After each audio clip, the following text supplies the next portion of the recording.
Welcome to Soumya's food world. ಇವತ್ತು ನಾನು breakfast ರೆಸಿಪಿಯೊಂದಿಗೆ ಬಂದಿದ್ದೀನಿ. ಅದೇನು ಅಂದರೆ ಮಸಾಲ ರೊಟ್ಟಿ ಅಂತ ಹೇಳಿಬಿಟ್ಟು ತುಂಬ ಚೆನ್ನಾಗಿರುತ್ತೆ. ಖಂಡಿತ ಒಂದ್ಸಲ ಟ್ರೈ ಮಾಡಿ. ಫಸ್ಟ್ ಅದಕ್ಕೆ ಹಸಿಮೆಣಸಿನ್ಕಾಯಿ ಹಾಗೆ ಜೀರಿಗೆ ಮತ್ತು ಉಪ್ಪು ಇದನ್ನು ನಾನು ತರಿಯಾಗಿ ಕುಟ್ಕೊತಾ ಇದ್ದೀನಿ.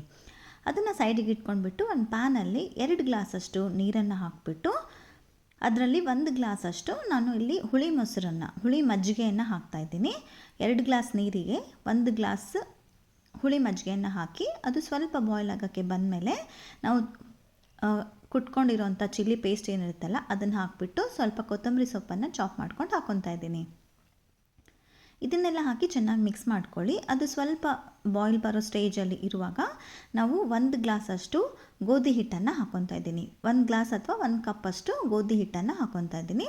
1 ಕಪ್ಪಷ್ಟು ಅಕ್ಕಿ ಹಿಟ್ಟನ್ನು ಹಾಕ್ಕೊತಾ ಇದ್ದೀನಿ. ಹಾಗೆ 1 ಕಪ್ಪಷ್ಟು ನಾನಿಲ್ಲಿ ಜೋಳದ ಹಿಟ್ಟನ್ನು ಹಾಕ್ಕೊತಾ ಇದ್ದೀನಿ. 3 ಹಿಟ್ಟನ್ನು ನಾನಿಲ್ಲಿ ಹಾಕ್ಕೊತಾ ಇದ್ದೀನಿ. ಎಲ್ಲ 1 ಕಪ್ಪಷ್ಟು ನಾನಿಲ್ಲಿ ಆ್ಯಡ್ ಮಾಡ್ಕೊತಾ ಇದ್ದೀನಿ.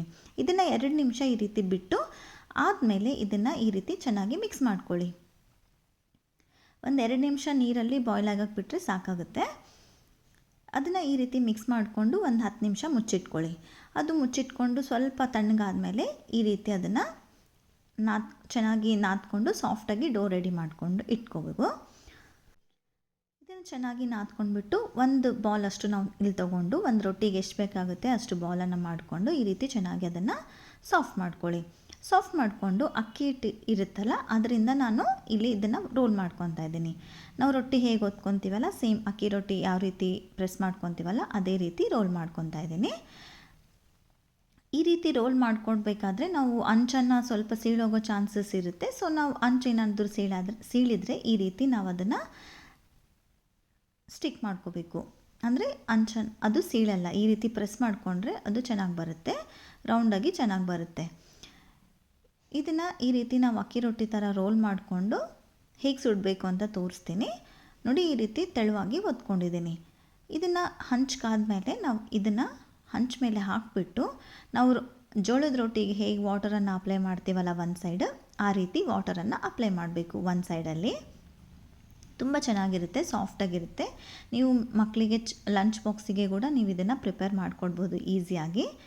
ಹಾಗೆ ಬ್ರೇಕ್ಫಾಸ್ಟ್ ರೆಸಿಪಿ ಕೂಡ ಅಂತ ಹೇಳ್ಬೋದು. ತುಂಬ ಚೆನ್ನಾಗಿರುತ್ತೆ. ನೀವು ಇದಕ್ಕೆ ಯಾವ ಪಲ್ಯ ಬೇಕಾದರೂ ನೀವು ರೆಡ್ ಚಟ್ನಿ ಮಾಡ್ಕೋಬೋದು, ಟೊಮ್ಯಾಟೊ ಚಟ್ನಿ ಮಾಡ್ಕೋಬೋದು, ಅಥವಾ ಯಾವುದು ಗ್ರೇವಿ ಕರಿ ಬೇಕಾದರೂ ನಿಮಗೆಲ್ಲ ಸೂಟ್ ಆಗುತ್ತೆ. ಈ ರೀತಿ ಅದನ್ನು ಫ್ಲಿಪ್ ಮಾಡ್ಕೊಂಡಿದ್ದಾದಮೇಲೆ ಬಟರಿಂದ ಅಥವಾ ಗೀಯಿಂದ ನೀವು ಇದನ್ನು ಬೇಯಿಸ್ಕೋಬೋದು. ತುಂಬ ಚೆನ್ನಾಗಿರುತ್ತೆ. ನಾನಿಲ್ಲಿ ಗೀಯಿಂದ ಬೇಯಿಸ್ಕೊತಾ ಇದ್ದೀನಿ ನೋಡಿ. ಮತ್ತು ಫ್ಲಿಪ್ ಮಾಡಿ ಇನ್ನೊಂದು ಸೈಡ್ ಕೂಡ ನಾನು ಇಲ್ಲಿ ಗೀ ಅಪ್ಲೈ ಮಾಡ್ತಾಯಿದ್ದೀನಿ. ಈ ರೀತಿ ಅದನ್ನು ಗೋಲ್ಡನ್ ಕಲರ್ ಬರೋವರೆಗೂ ನೀವು ಬೇಯಿಸಿದರೆ ನಿಮಗೆ ಮಸಾಲ ರೊಟ್ಟಿ ರೆಡಿ ಆಗುತ್ತೆ. ನೀವು ಈ ರೀತಿ ಆದರೂ ಮಾಡ್ಕೋಬೋದು. ಇಲ್ಲ ಅಂದರೆ ಪ್ರೆಸ್ಸರಲ್ಲಿ ಚಿಕ್ಕದಾಗಿ ವಡಪಿ ಸೈಜಲ್ಲಿ ಮಾಡ್ಕೊಂಡ್ಬಿಟ್ಟು ಅದನ್ನು ಹಂಚ್ ಮೇಲೆ ಸುಟ್ಕೊಂಡ್ರೆ ಒಂದು ಹಂಚ್ ಮೇಲೆ ಒಂದು 3 to 4 ಹಿಡಿಯುತ್ತೆ. ಈ ರೀತಿ ಚಿಕ್ಕದಾಗಿ ವಡಪಿ ಟೈಪ್ ಕೂಡ ನೀವು ಇದನ್ನು ಮಾಡ್ಕೋಬೋದು. ಅದು ಕೂಡ ತುಂಬ ಚೆನ್ನಾಗಿರುತ್ತೆ. ಇದನ್ನು ಟೊಮ್ಯಾಟೊ ಚಟ್ನಿ ಅಥವಾ ಆನಿಯನ್ ಚಟ್ನಿ ಅಂದರೆ ರೆಡ್ ಚಟ್ನಿ ಅಂತ ಏನು ಹೇಳ್ತೀವಲ್ಲ ಅದ್ರ ಜೊತೆ ಕೂಡ ಸರ್ವ್ ಮಾಡ್ಬೋದು. ನಿಮಗೆ ಬೇಡ ಅಂತಂದರೆ ಯಾವುದಾದ್ರೂ ಪಲ್ಯ ಜೊತೆ ಅವರೆಕಾಳು ಪಲ್ಯ ಆ ರೀತಿ ಕೂಡ ನೀವು ಇದನ್ನು ಸರ್ವ್ ಮಾಡ್ಬೋದು. ತುಂಬಾ ಚೆನ್ನಾಗಿರುತ್ತೆ. ನಿಮ್ಮೆಲ್ಲರಿಗೂ ಈ ವಿಡಿಯೋ ಇಷ್ಟ ಆದರೆ ಲೈಕ್ ಮಾಡಿ, ಹಾಗೆ ಕಮೆಂಟ್ ಮೂಲಕ ಹೇಗೆ ಅನಿಸ್ತು ಅಂತ ತಿಳಿಸೋದನ್ನು ಖಂಡಿತ ಮರಿಬೇಡಿ. ನಿಮ್ಮ ಫ್ರೆಂಡ್ಸ್ಗೆಲ್ಲ ನನ್ನ ಚಾನಲ್ನ ಶೇರ್ ಮಾಡಿ.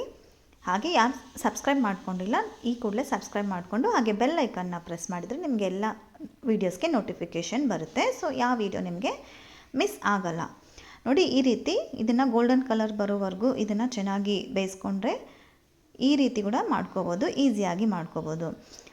Thanks for watching my video friends. Bye.